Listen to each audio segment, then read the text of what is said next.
I got Brian Kelleher back here on the program. UFC Fight Night 118 coming up here pretty quick, October 21st. We're about, what is that, 10 days away from Fight Yeah. Night. We're 9 days away from making weight. You're looking kind of skinny through the face. Obviously, training camp sucked. It's repetitive. Wake up, compete, eat, go back to sleep, do it again. It's the typical training camp. Was there anything different about this training camp than you've had in the past? Not so much different. One thing was more of a mental change, to be honest. Is like, I've been in the game for a while. It's been like 11 years, so I kind of stepped off the gas a little bit when it came to sparring. Trying to just train smart and stuff like that. But for this camp, I put a little bit more sparring work in, and just to get that meanness back in me. I feel like I kind of lost that a little bit. What got me to the big show, and I regathered that in this camp. So I just a little bit more aggression in my sparring, and that was about it. When you change up that aggressive behavior from one camp to the next, did you find out that you were a little bit more sore, a little bit more tired coming home after those more aggressive sparring practices?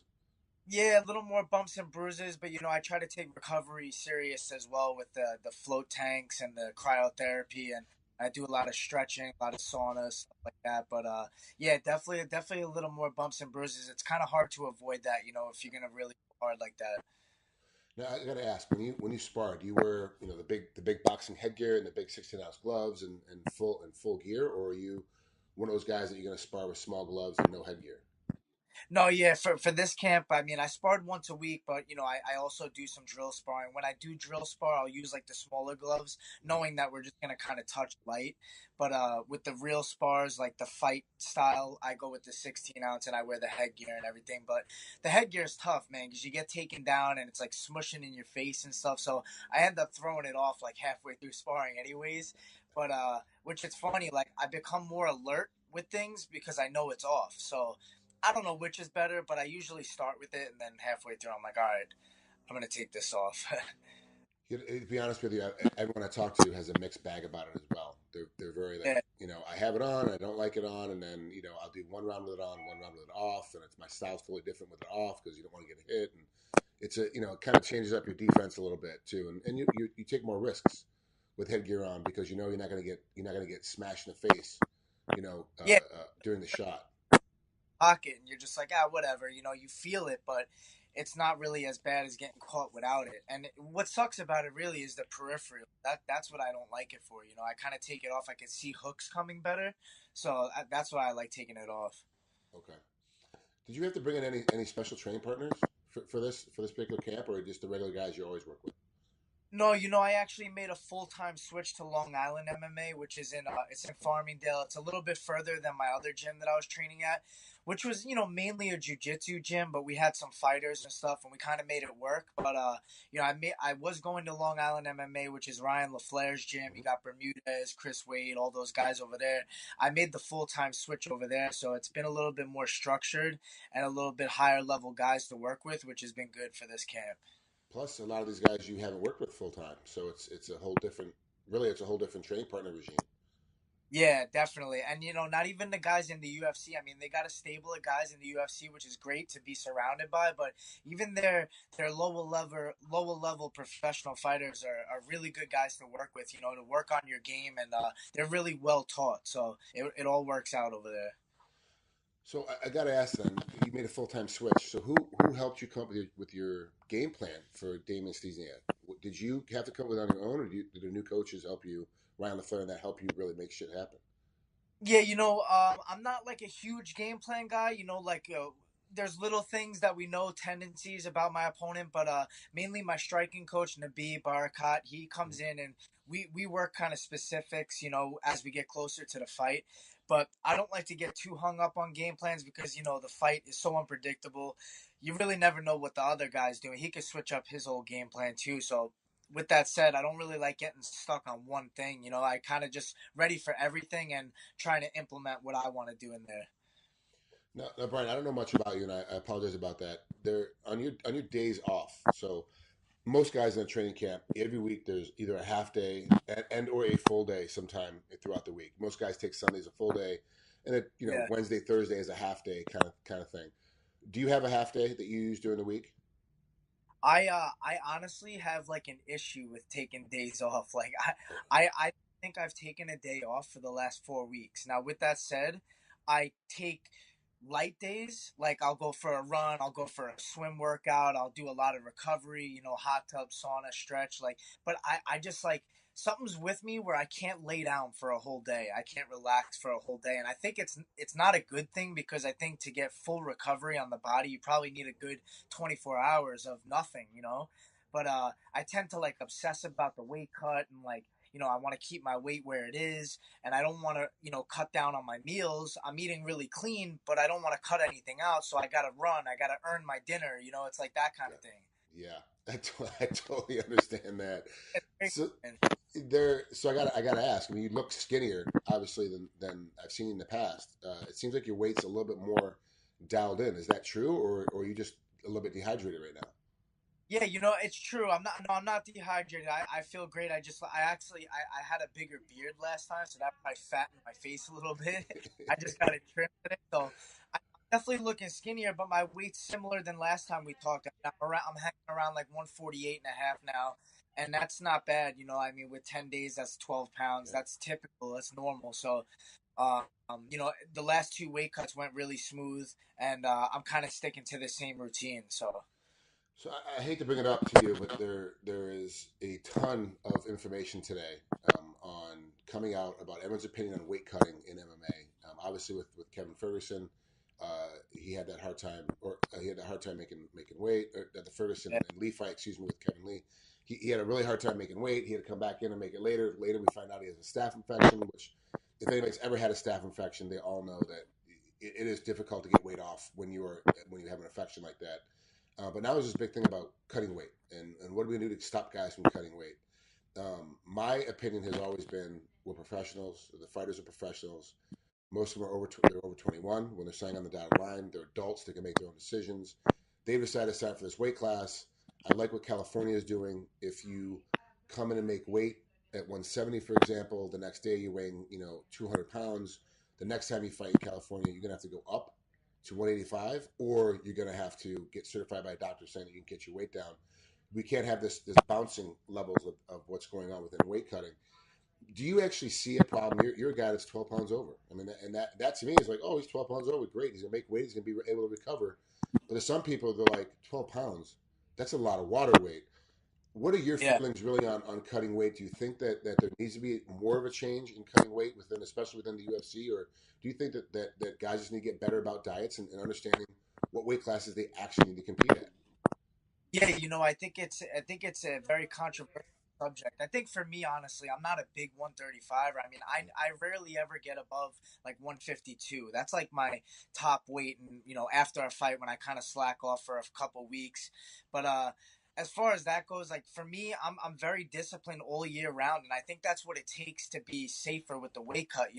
Guys get out of hand, they get like 20, 30 pounds above their weight class, and then all of a sudden they get a call for a fight, and that's their job, and they're like, all right, you know what, I can't say no, so they're gonna do it, but then they got to deal with the repercussions of cutting more weight in a shorter time.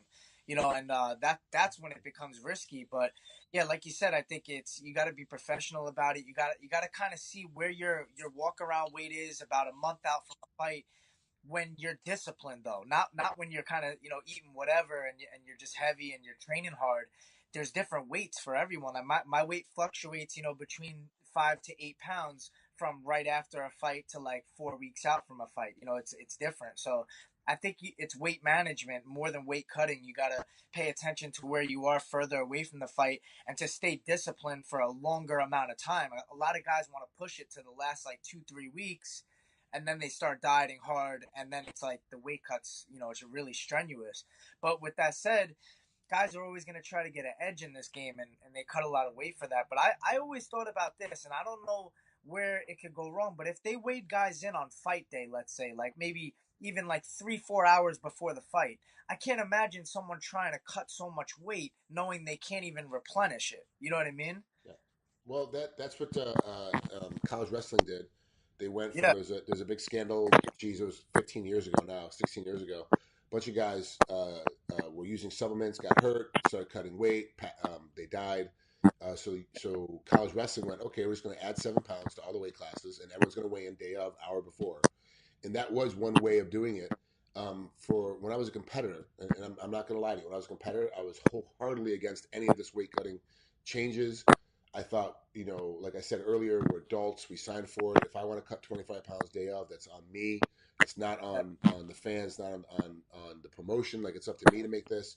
But now that I moved into reffing and judging, I'm like, we got to do something differently. And I'm kind of on board for the let's do it. My thing was 6 hours.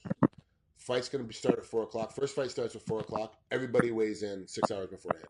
That's just what it Yeah, is. Everybody weighs in. Yeah, I get that the main event is going to get more time because they're later. I understand that, but it's also their privilege because they're the main event. They're good enough to be the main event. The guys are good enough to be yeah, in the main card, and the guys that aren't good enough get screwed because they're on the fight pass, for example. But they get 6 hours, so everyone gets 6 hours. That's just what it is, and do it that way. But California, and I keep harping on California because I'm licensed in California as a referee, and that's my zone. That's what I know. I know what's happening in that state because I ref there every weekend. okay. That they're doing weigh-ins like normal, the normal 9 o'clock weigh-ins for the pros, and then if they want to do the public one at 4 o'clock, that's fine. But then when you show up at the arena, you have to weigh in again.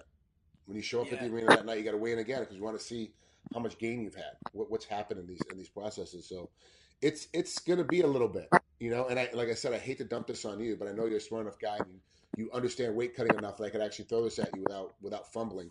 Uh, that it is a topic now that's going to be ongoing. It's been kind of in the background a little bit, little noise. Now it's going to be in the forefront. I think for the next 6 7 months until either everybody gets satisfied with what we're doing, or there's a change.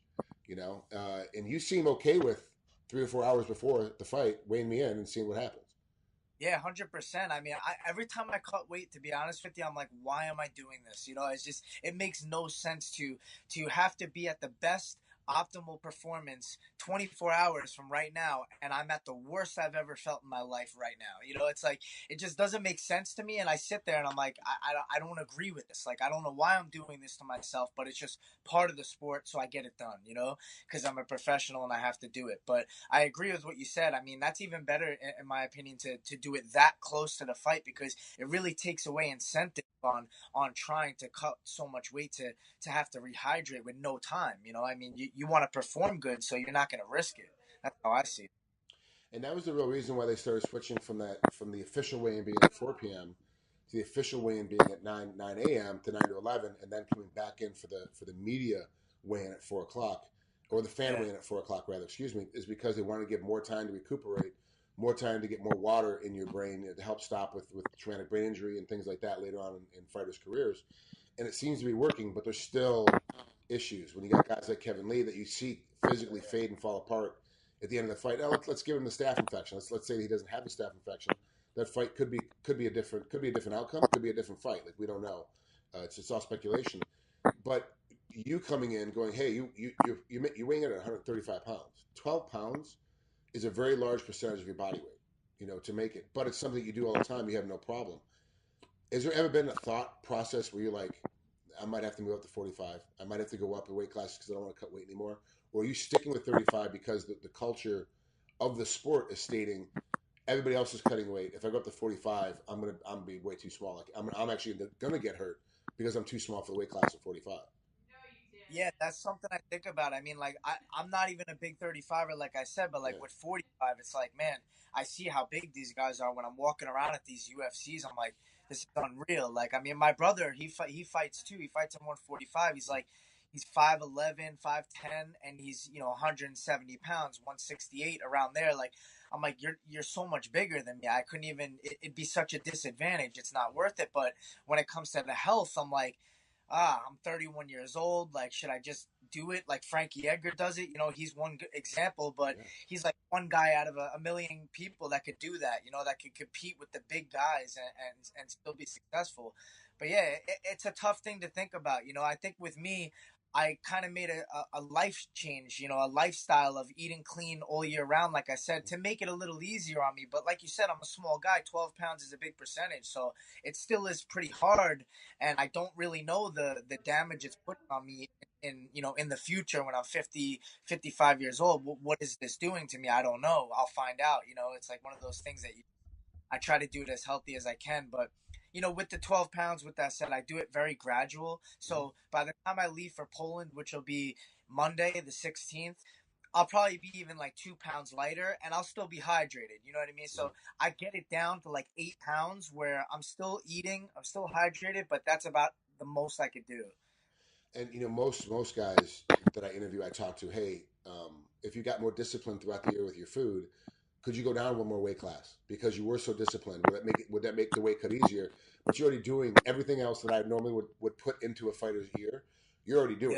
Yeah, You're training throughout the year. You don't take very many breaks. You don't go on vacations for very long. If you're on a vacation, you're working out at the vacation. You're yeah, eating clean the entire time. You are enjoying your life. You're not being a stickler where your life sucks, but you're enjoying your life, but you're doing it within a certain realm so that you can be a professional fighter for a long time.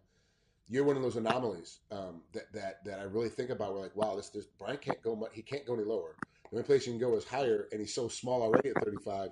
He's going to get hurt worse. So the weight cutting might hurt him, but then the impact from the 45 pounders would hurt him more. So you're in that weird space of which way to go. And to go back talking about Frankie Edgar, there's only three guys that I can think of in fighting history that were able to go up and fight guys that were bigger: Edgar, Henderson, and Couture.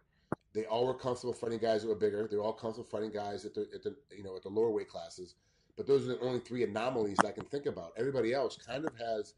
They try to go up some. There's some guys doing it now, but we're still waiting to see how well they do. Well, they've moved yeah, up and they're kind of doing okay, but then they're not doing okay. Like you're not really sure what's happening when you have to wait like 2 or 3 more fights. But yeah, it's becoming a trend. It really is becoming a trend of what's going to happen. And for the betterment of the sport. You're gonna get guys that think about it. If you only had to cut 4 pounds, you got to wake up at 7 a.m. local time. You cut weight for a couple hours, you lose 4 pounds, you make weight, and then you're gonna fight in 3 hours. You're like, dude, this is great. I'm ready to go. Like I'm totally fine. I had yeah, dinner last night. The reason why I'm 4 over is I had dinner last night in a gallon of water. Like I'm totally yeah. fine. This is gonna be great. So we'll see. We'll see how it comes out, man. We'll see how it comes out. Hopefully they make some changes and they can figure it out to make it as healthy as they can for the athletes. I agree with what you're saying for sure.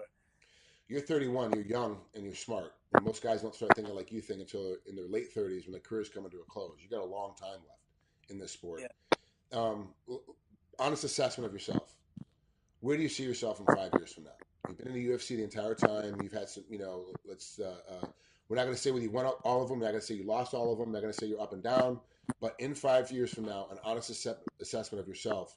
What do you think you'll be within the UFC hierarchy? Yeah, I'm in the sport to be the best.